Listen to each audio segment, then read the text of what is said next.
अस्सलाम वालेकुम वरहमतुल्लाहि वबरकातुहू। इस बारे में आज मैं आपके लिए लेके आया हूँ एक मामूली सी चीज़ है, लेकिन फ़वाइद में बहुत ही ज़बरदस्त किस्म की अल्लाह की नेमतों में से एक नेमत है।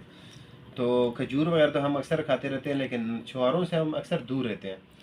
तो मैं आपको आज बताता हूँ नर छुहारे के बारे में। एक तो होता है छोटा छुहारा जो है काले रंग का होता है। तो यहाँ पे मैं आपको पीले रंग का नर छुहारा बताऊँगा। ये लंबा होता है, कम से कम इतनी उंगली जितना हमारा होता है, इतनी इतनी होगी।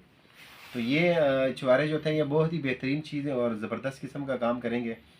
तो इसके मैं पहले आपको फ़ायदे बता देता हूँ, फिर आपको बताता हूँ कि वो किस तरह आपने इस्तेमाल करने हैं। जिन लोगों को वज़ू करने के बाद अक्सर लोग ये शिकायत करते हैं कि हमें पेशाब के कतरे आने लग जाते हैं, तो इसके अलावा कुछ लोग कहते हैं कि हम चलते फिरते हमसे कुछ पेशाब के कतरे खारिज हो जाते हैं।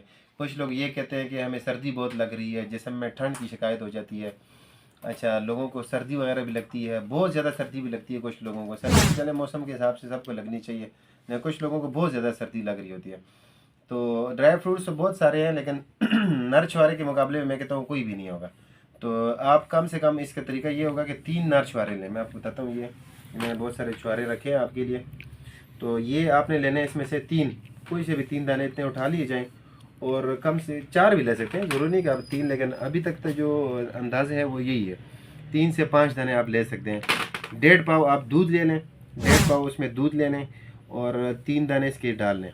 और कोई भी छोटा सा बर्तन हो, उसमें आपने इसको भिगो देना। थोड़ा सा तकरीबन आधा से पौना घंटा इसके अंदर पड़े रहें, फिर आप इसको उबाल लें। उबालने का तरीका ये होगा कि हल्की आंच पे आपने इसको उबालना है।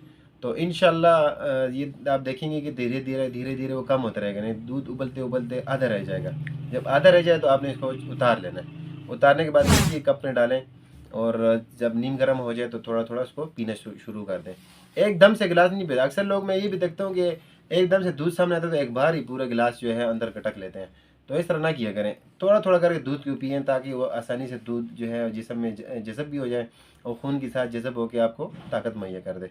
तो इंशाल्लाह आपने ये करना है, इससे आपके पट्टों में ताकत भी आएगी, आसाब में बेपनाह ताकत आती है। दिल जो है वो इतना मजबूत हो जाता है कि आपको पता लगता है कि आपने कुछ खाया हुआ है, और सर्दी का आप इंशाल्लाह बेहतरीन मुकाबला कर सकते हैं। और किसी चीज़ की, इन चीज़ों की आपको ज़रूरत नहीं है। जैसे जैसे आगे चीज़ें बढ़ती रहेंगी, मैं आपको छोटे चीज़ें आपको बताता हूँ। आप इस पर एक बार अमल करें, और कमेंट सेक्शन में आप ज़रूर कमेंट्स किया करें कि आपको उसने कितना फ़ायदा दिया है, कितनी ताकत दी है आपको, और आपके लिए और क्या चीज़ लाई जाए। तो इंशाल्लाह फॉलो भी करना है और उस क्लिक भी करना है।